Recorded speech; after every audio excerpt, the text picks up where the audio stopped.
Hi, it's Joy, and today I'm going to watch Superman and Lois, Season 3, Episode 8, Guess Who's Coming for Dinner? And I guess the answer is bad guys. I love this show. Reminder that you can find all of the episodes unedited on my Patreon, and let's go. The realities.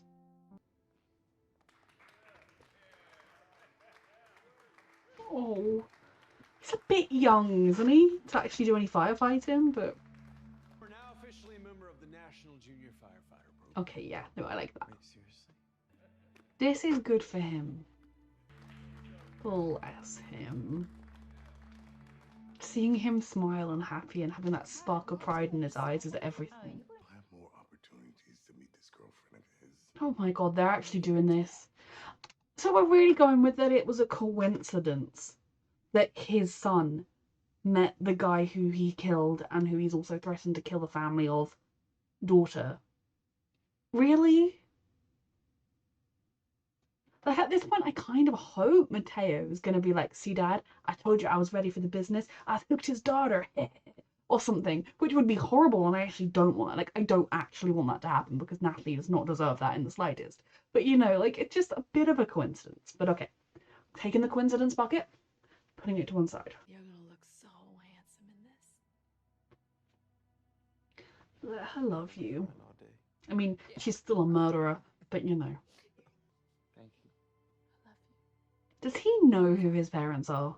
So, We've been working on the story for months. Not this story.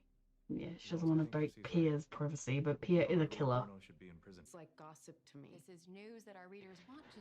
Lois is going through a lot right now. Maybe this isn't the best time to involve her, and maybe if she's not comfortable running the story, we don't run it, and we come up with some other angle for Bruno Mannheim. Running it. I'll talk to her. It is a bit shit. Like, Bruno Mannheim is an evil killer, and she is with an evil killer, so in that sense I don't, and we also know she is also an evil killer. But running stories about people's personal lives is a low blow. There's not any bigger, if there was a, and this then ties him to XYZ crimes, run the story, but Feeling cold all the time. Bruno being married to Pia doesn't help us take him down.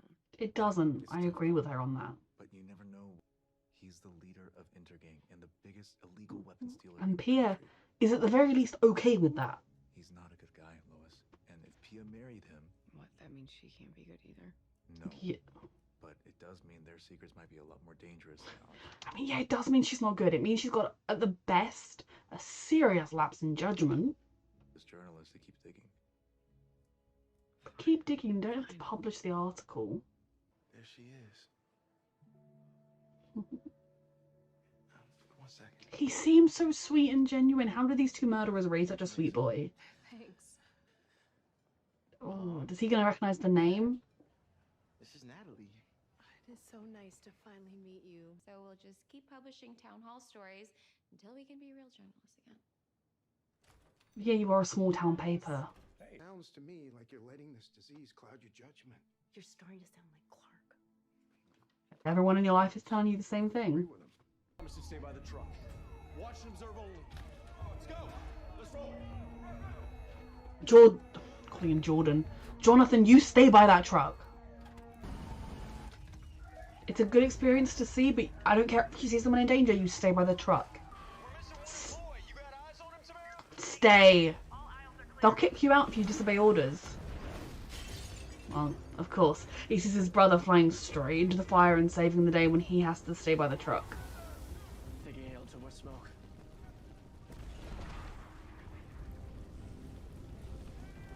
The hell are you doing, kid?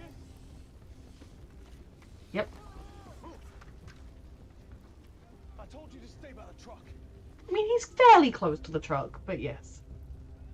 He's a kid. You brought him without much training. What was he gonna do? What I tell you about staying in the what, by busting down the door of a burning building? Oh, No, I didn't. It wasn't. So you're just gonna lie to me now? You fuck. wanna be a hero?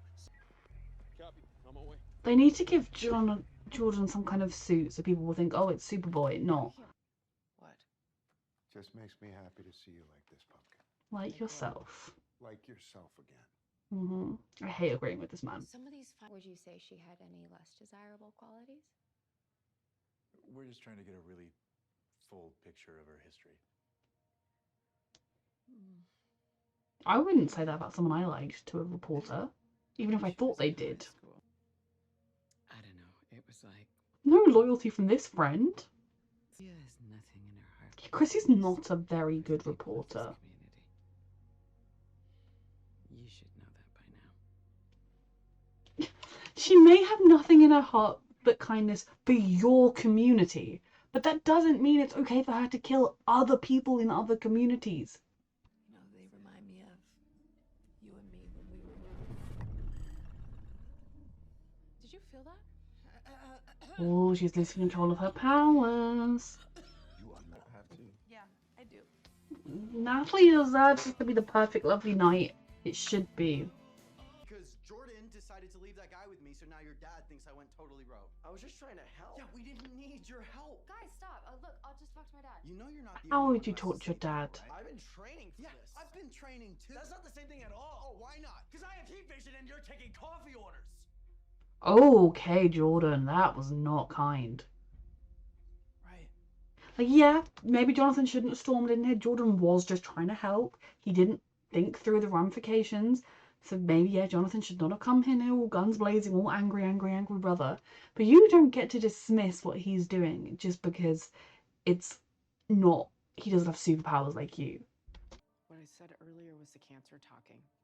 I didn't want to hurt Pia I mean- because I know what she's going through. Yeah, but the I truth also is know that she my is own secrets have to be married exposed. to Bruno Mannheim, so it's not like she's married to a saint. No, but Clark, I think this is how we nail him. Why haven't Argus nailed him? What the hell? Not my fault that I have powers and he doesn't. Yeah, but you didn't have to rub it in his Mhm. face. That's not what I was doing. It is, John. Oh my God, I want to call these brothers the wrong name. Try to see it from John's perspective. They were hit by a bus or a... Trains. Uh-huh. No. It could be the same person. Let me see the coroner's reports. Pia. Good old buddy Pia. Shot. His family's taken her out to a nice restaurant. This place called Little Laces. Oh.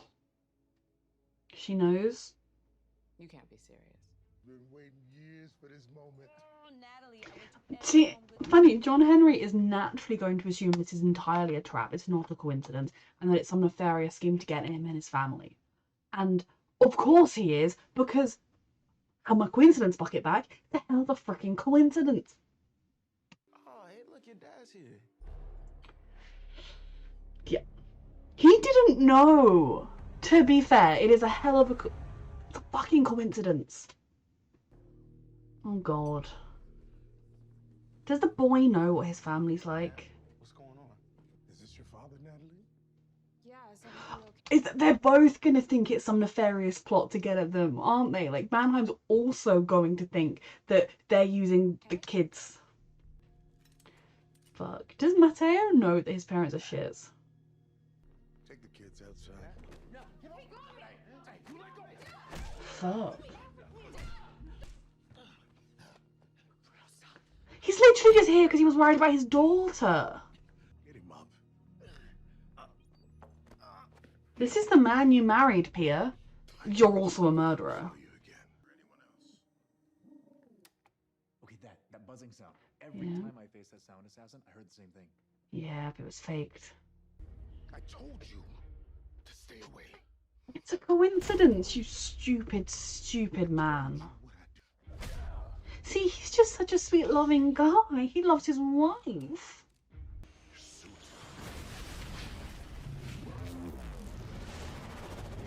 Well, they revealed who Pia is, finally.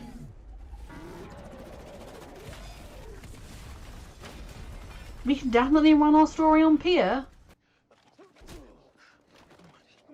Does this boy know who his parents are? Fucking coincidence. These are some very nice, loving people. Are the kids gonna come? Is that gonna be what stops her? Or her illness?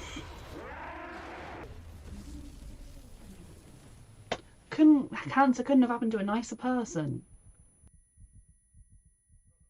Is she dead? Because I feel mildly bad about my last comment if she is. He's still a mass murderer, like... To get to a hospital. I have to take her now. I mean, she was just trying to kill me, but see, I'm a better person than you. Because he's offering to take the woman that was just trying to murder him to the fucking hospital. Bruno, you idiot.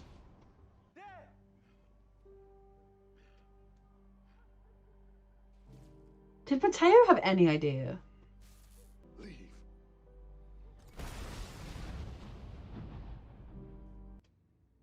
That woman almost killed me. Don't be blinded by the illness. Damage she's done in Hobbs. Just because someone has an illness doesn't mean they're no longer evil.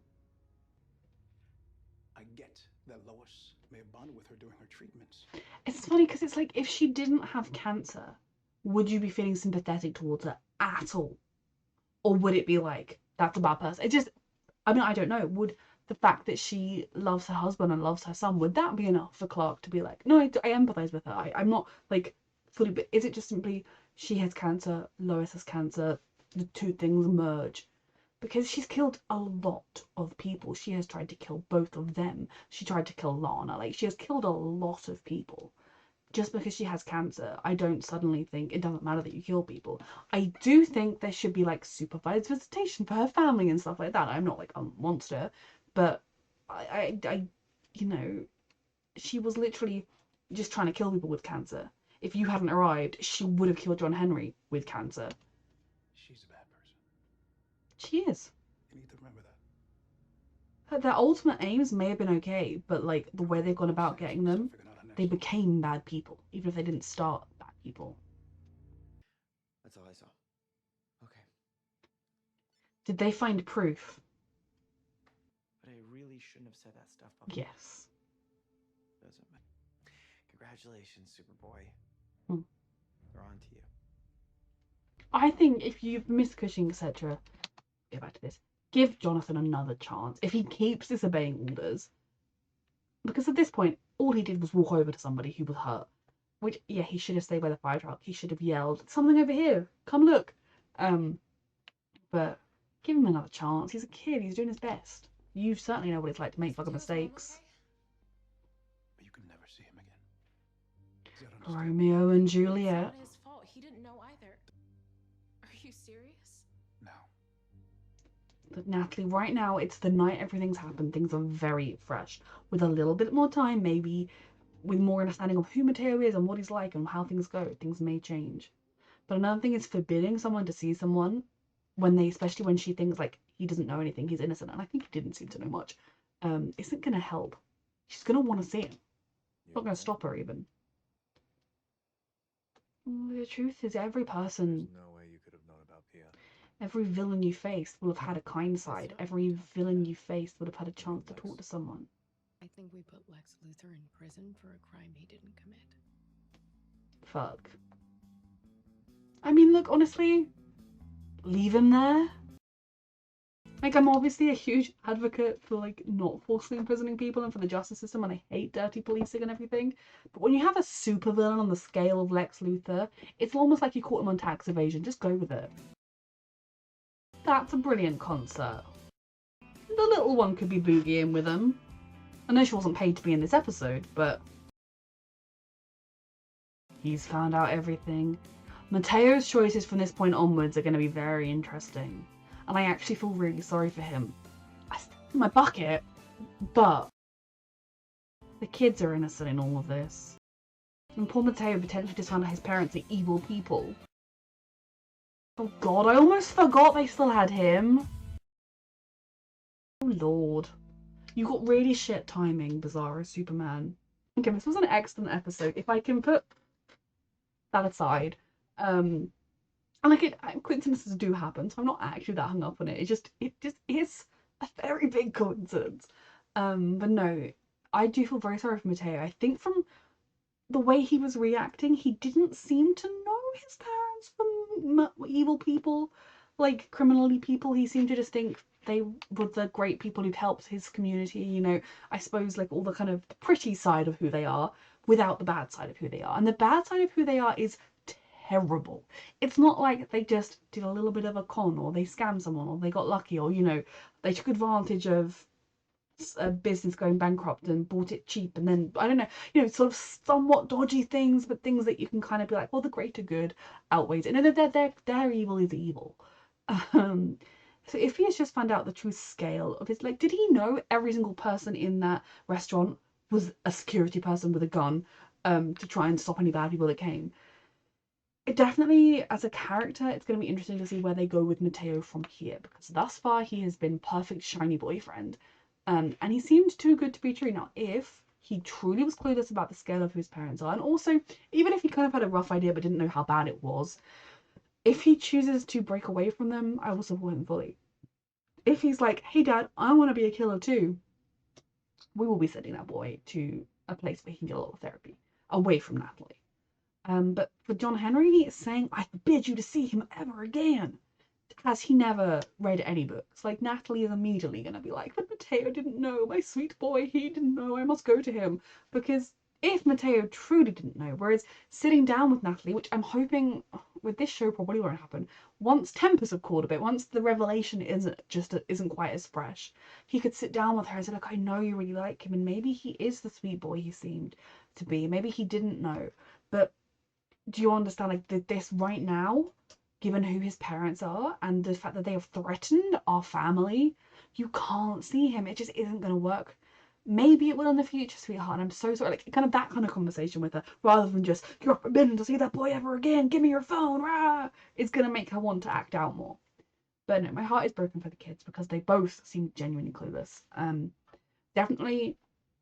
I mean, I just feel like this episode was their way of being like, we've tried to be like sympathetic towards Mannheim and his wife, but now we're just gonna be like, they're just gonna beat John Henry up without even talking to him, because he was obviously only coming up to Mannheim because his daughter was there, and Mannheim, at no point was saying to him, you're using my son to get to me, because if he had been saying, if he had jumped to the conclusion that they had set, like, Natalie had been like, he was using his own daughter to ensnare Natalie and or not using Natalie to ensnare Mateo and like get to him that way, you could I'm not understand what beating him to death and then shooting him, like, of course not, but you could understand the kind of rage, the same rage John Henry was feeling when it probably crossed his mind that Mateo might have been using Natalie. But obviously he was as surprised as you were, and he was only there to get his daughter from you. So what the thing for Mannheim to do, if he was this person who had to do some bad things in order to help his community, but he's not a bad person, would be to say to John Henry, take your daughter and get out of here, and I never want to see you again. We're going to forget this ever happened, go. That would be if he truly was someone who just had to do some really bad things so he could help people, but he's not a bad person. He's just a bad person, and so is Pierre. Now, I'm concerned that they're going to get Lex Luthor released from prison if that was the crime that got him sent to prison. I did wonder at the beginning of this episode when we had the like Lex Luthor or the Luthor Corps plane airline advert, and then she went, even from jail, he can make a profit. I was like, why are we mentioning him? And I feel like we're probably going to be meeting a Lex Luthor. Which I guess the right thing to do, thinking it through, being non-emotional, it is that if he is only in prison because he killed those people, he has to be released from prison because he didn't kill those people. But at the same time, I'm like, if we're going to get Mannheim for other crimes, given just how bad Lex Luthor is, and that we know he's killed other people, we have proof, we just don't have proof for the judicial courts, I don't know. Leaving him in there wouldn't be the worst thing, but I suppose I'm a bit of a hypocrite if I say that, so maybe I have to be okay with letting him out. But he's just going to cause more havoc and murder. I don't know much about this particular version of Lex Luthor, of course. Maybe maybe this was an out of character murder spree for him. I don't know. I was all just insane. So then the boys, if they fire Jonathan from the fire station, Kyle's going to go even further down in my estimations. Now, I can understand saying to him, you're not coming to any fires for a while until we've done more training, until you've shown you can follow. I mean, fine, because even if they now can think, yeah, I think that teenage boy with no equipment on him and a perfectly, like, not a little bit of soot or ash or anything on his outfit, he really barged in there and saved that person. Obviously not. But he did walk away from the fire truck, so I suppose he disobeyed an order. Be strict with him, because it is the kind of line of work where you can't afford to have slip-ups, and you can't afford to have a kid who thinks he knows better doing what he thinks is right when it could get him killed. I'm not saying that it's wrong for him to be cross with Jonathan, because he technically had walked away from the fire truck, but were he to fire him, Kyle would just be the worst. And what I would say to Jonathan is, there are other fire stations. Like, sweetheart, I know right now it's a great thing, but if this is something you really want to do, you know, you could do that in, I mean, obviously living in Smallville would be nice because your family's here, but you could do that in a lot of other places as well. This wouldn't be the end of that line of work for you. It would just mean that maybe you wouldn't live in the same town. But it is sad to see him at the beginning of this episode. He was so happy and he had that spark of life in his eyes again that he hasn't had since season 1. Well, let's be honest. And to then at the end, he might lose it all. I am still very cross with Jordan for being like, you're just getting coffees and I'm saving people. I've got heat, ice breath, and you get coffees. Because it would be the exact same thing as pre-powers if Jonathan had been like, I'm amazing at football, I'm always on the team, and you get picked on by all the bullies, or whatever. I would be furious at Jonathan if they had, but it just was very out of line. It matters to him just the same. He is training to be able to do the things you can do. You had to train before you could do it. And to be honest, I'm 100% certain the only reason they're letting Jordan do anything is because they had too much else on their plates right now to deal with it. They didn't have enough time to just focus on training him and supervising him and being there for him because there's too much else going on. So that was pretty shit. And I'm glad Sarah called him out for it, and I'm glad he apologized. I hope Jonathan does not lose his job. Lana and Sarah having their relationship back is everything to me. I don't really care about Sam's love life. I mean, I hope he's able to find someone and move on and be happy. I don't wish anything negative on him. Just as a character, he irritates me. And yeah, I'm glad I know the truth about Pia. I'm glad that the Natalie and Mateo thing wasn't dragged out for too long, even though if it did go wrong very spectacularly. Very good episode. Thank you so much for watching.